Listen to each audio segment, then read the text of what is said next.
I'm really excited about these next two guys. I'm big fans of both of them. Saatchi and Saatchi Los Angeles teamed up with integrated production company Tool of North America to create a targeted and AI-driven content project for the Toyota RAV4. They used IBM's Watson to power the campaign, and they uploaded top activities, and then they paired the two that were least likely to be matched, resulting in a targeted scripted ad. So we're going to hear from Chris Pierantozzi. He's the Executive Creative Director at Saatchi and Saatchi LA, and Steve Mapp, Director at Tool of North America. They're going to discuss this case study and their collaborations on everything from building and filming the RAVtivity machine, which I'm guessing is the name of that campaign, to using machine learning to process images, which allowed over 300 versions of the campaign content to be created using a proprietary dynamic video rendering platform. So let's give it up for Chris and Steve.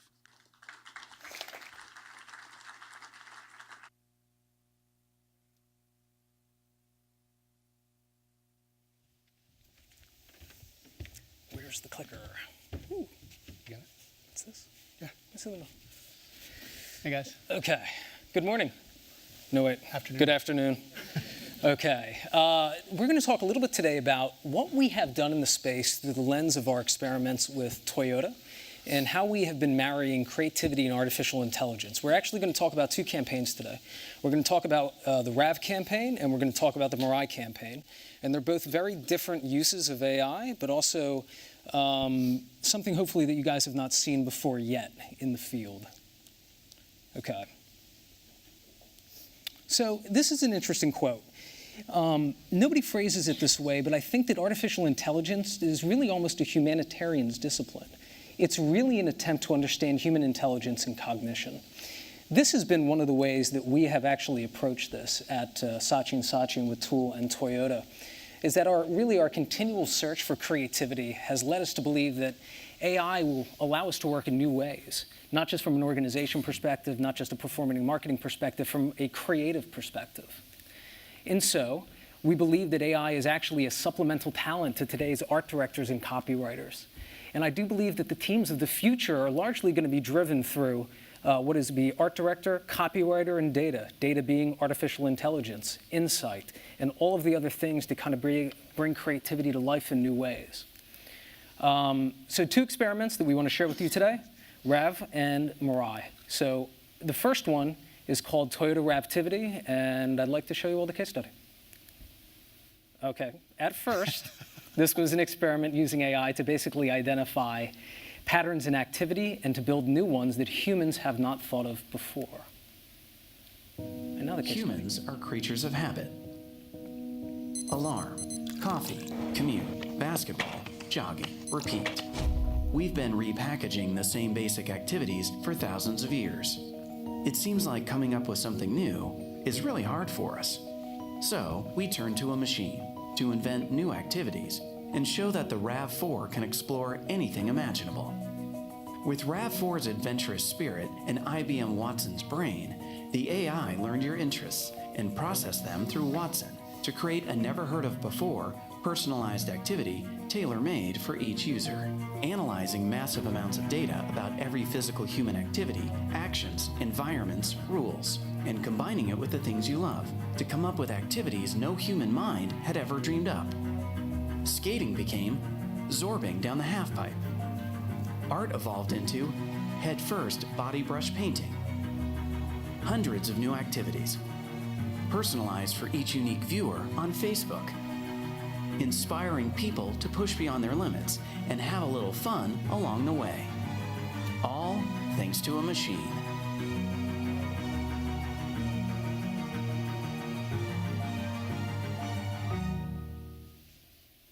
Okay.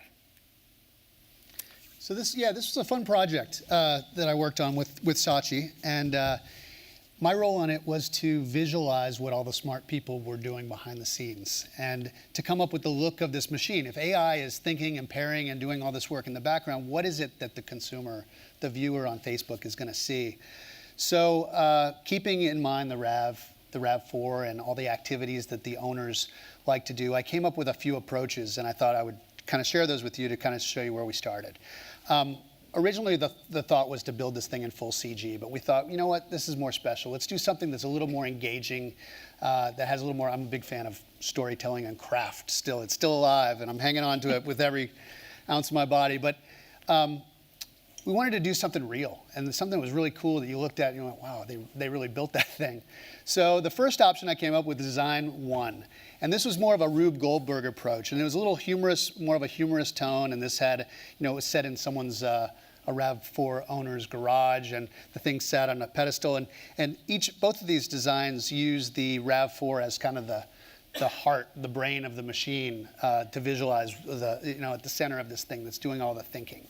So in this one, it sat on like a pedestal in a garage, and it was surrounded by all these activities, equipment and whatnot, and some sort of Atari type computer, a Commodore 64 type computer, and that the user could operate. And the result was delivered via this bowling ball dispenser. When the bowling ball came out, and you can see the result. So this was option 1.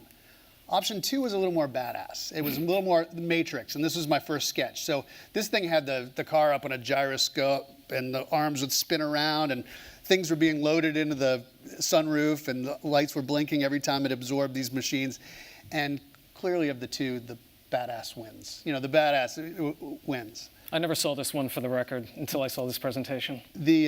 Of course, the cost consultants weighed in and said, there's no way we're going to suspend a car, and we're going to build this thing for the money we have and whatnot, but it would have been fucking awesome. So here's what we did. We pared this thing down quite a bit, and we still maintained the spectacle, because it was really important for me that this thing looked cool. You walked into a room and you're like, holy shit, this thing's huge. We built these 20-foot gyroscopic arms that rings that spun around the car and illuminated. And there was a giant LED screen around the back that we shot practically. We had things flashing and imagery coming up based on what was entered.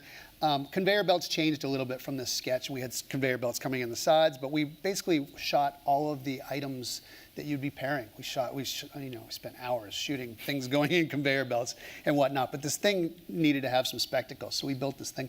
The car up on top had lights inside, so almost like a hard drive light. It would flash when stuff entered, and tubes transferred data and whatnot. So the machine itself did absolutely nothing, but it visualized what we did with Watson and the pairing and whatnot. Cool. So the AI, we actually trained AI in a very unique way. We ended up training it visually on all of the world's activities. And this is where we really talk about the marriage between man and machine in terms of human AI and the interactions between those two.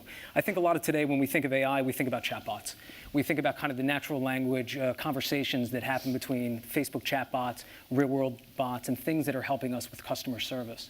We tried to use AI in a way to enhance human creativity, where we allowed it to we fed it all of the world's activities visually, and then Watson went through and ranked them in terms of unlikely pairs. Now, we didn't actually know why Watson ranked them that way. And what we then did was we fed all of our creatives what those unique pairings were. And it was up to them to come up with what was the activity that it was thinking. Now, the problem with that was that Watson ended up pairing a lot of things that would kill you. So, for example, underwater bungee jumping was not one that legal would allow us to actually put into the machine. Scuba skydiving, Scuba skydiving was another problematic one. So the machine didn't have a lot of context. It was really looking at pairing unlike things to be able to allow the creatives to come up with new, unique activities. And the way it worked on Facebook is that when we targeted those 2 interest layers, those 2 interest graphs, it gave you the one that was combined based on the 2 things you liked already. So it was highly personalized, highly relevant to the audience, to the person who was watching it, hence the people marketing revolution. Okay, experiment 1.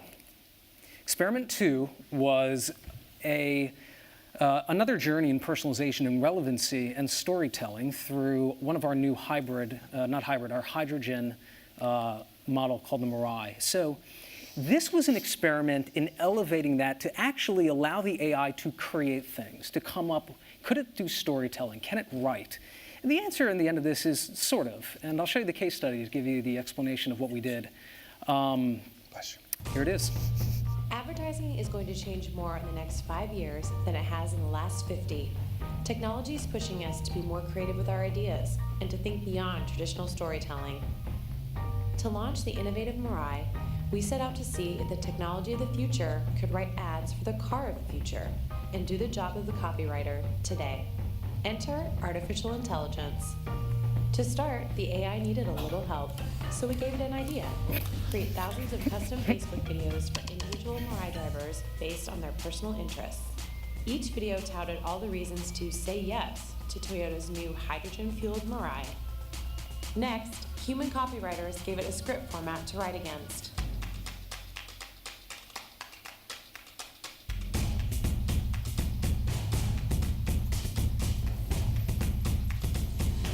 Then we set the AI brain free to crawl the internet and learn about our audience's interests so we could create more relevant ads. The AI learned vocabulary as it explored the internet, and then, using natural language processing, it learned how to construct sentences and write like a human. After 1 month of training, here's what it came back with.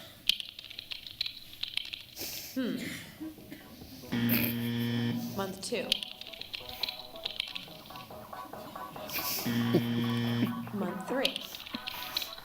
This was a problem. Month 4. After just 4 months of training, the AI was smart enough to write thousands of scripts, like this one.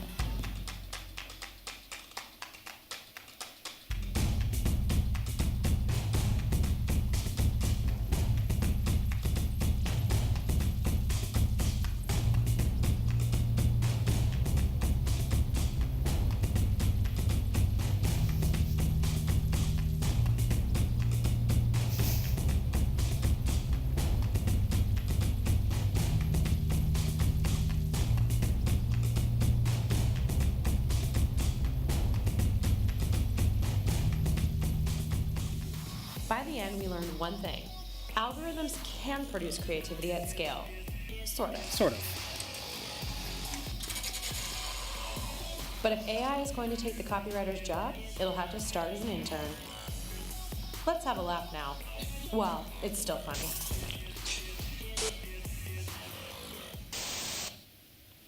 Okay, experiment 2. So I wanted to leave a little bit of time to talk about how we did this, but we do just think this is the beginning. This is the beginning of probably a new revolution in creative media, advertising, and just as humanity. But we do think that the relationship moving forward is between man and machine. As you see, at one point in time, there was about 40 people training this algorithm to eventually write, probably in the round of a 14-year-old would be able to write today. So it's not perfect by any means, but it is the beginning. So with that, questions?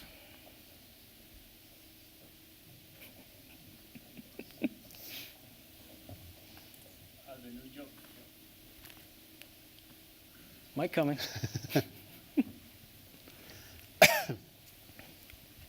Should we all be retraining to learn how to teach this AI bots? I mean, good question. The training of this AI was basically good line, bad line, good line, bad line. And we had 40 people training it at one point, so it knew what was the construct of the line, what was actually sounding good, what worked, what didn't work. And we used a combination between natural language processing, natural language understanding, and then natural language generation. At the very beginning, we wrote 50 of these scripts, all in the vein of, yes, it could do this, yes, it could do that. And if you saw some of the work on TV, that's where a lot of the ideas came from. This was a template that we then filled in with that language using the AI to come up with those lines. I think that we should be thinking about how do we use AI as a way to elevate creativity on our own, because a lot of the lines it wrote, I don't know if our copywriters would have been able to come up with them. Certain ones that were very drilled into the world of like physicists, and some of the lines were like, yes, it will guide your carbon-14, yes, it's for fans of CERN. And these were things that were a little bit more deep dive into the world in the lens of who is a scientist. And we trained it on 50 different types of people that we targeted then on Facebook. And each of those videos, there was a few thousand of them, and each one had different lines against different subsets of an audience that we were trying to talk to with relevance. I still think that the idea was needed to be able to train the AI on. And the idea is that it's easy to say no to new technology, which is why you should say yes. That still came from us. It still came from the creative department. This was an elevation of that in a way that simply allowed us to get more scale out of content. Good question, though.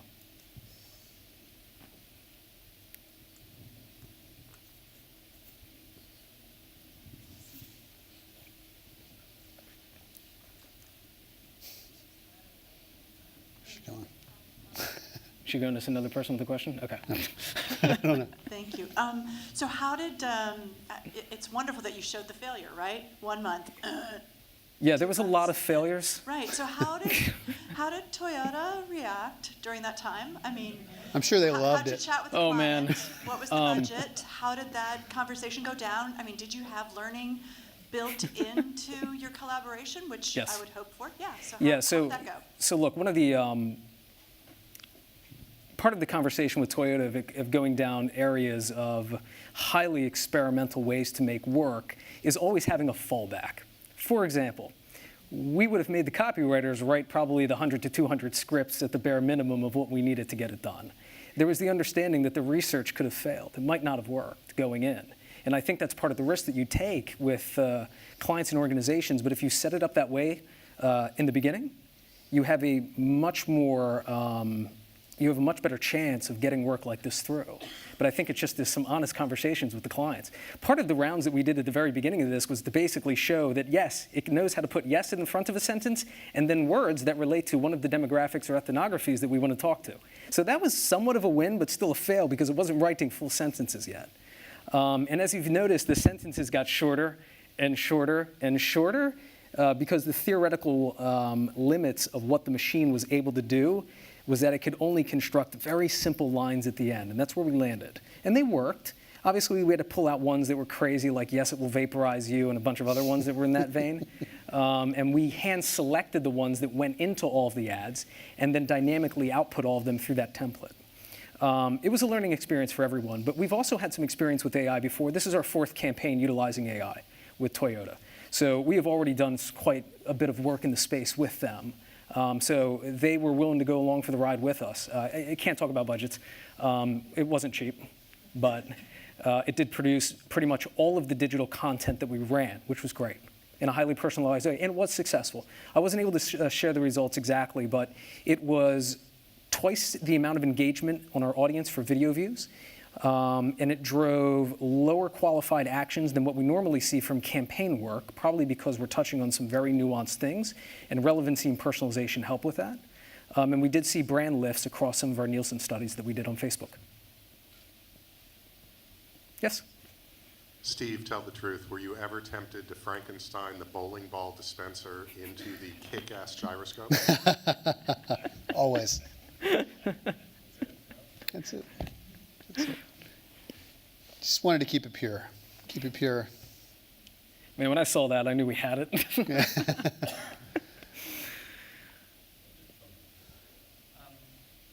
Just one other question. What are your next plans for using AI? Yeah, great question. Obviously, this is only the beginning of the journey.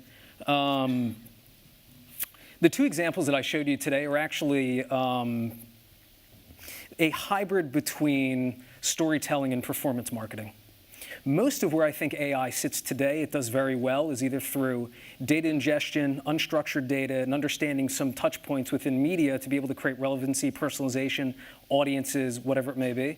I do think that the next evolution of where AI creatively is going to take over is in more rationally driven things. So for example, banner ads at scale. Any creatives in the room? Okay, cool. Keep raising your hand if you like making banner ads. Okay, so AI will probably take over banner ads as the next big thing. This was an experiment to be able to kind of showcase how storytelling and a little bit of that world kind of collide. I don't consider this your high-end brand work because it is very product-focused, but I do think where AI is going is taking over more of the day-to-day of the rational-driven, performance-based marketing that I think, as you saw by the hands go down, most creatives aren't really going to be that upset anyway.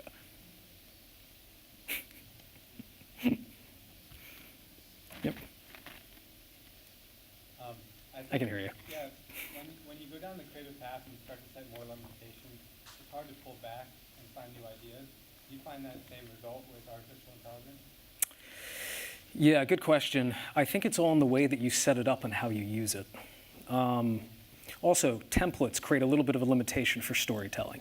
AI is only capable of doing a couple of different things, and it's only really these are the 2 brand campaigns that we've done with AI, and we actually found a way to be able to incorporate it in a way that elevated the idea versus just doing it.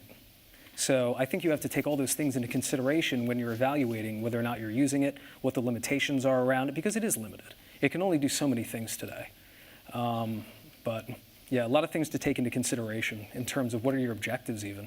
If your objectives are to be able to kind of move the needle at a brand level, AI is probably not going to be the best way to execute things like that in the traditional marketing sense. Cool, 1 minute left. That worked out.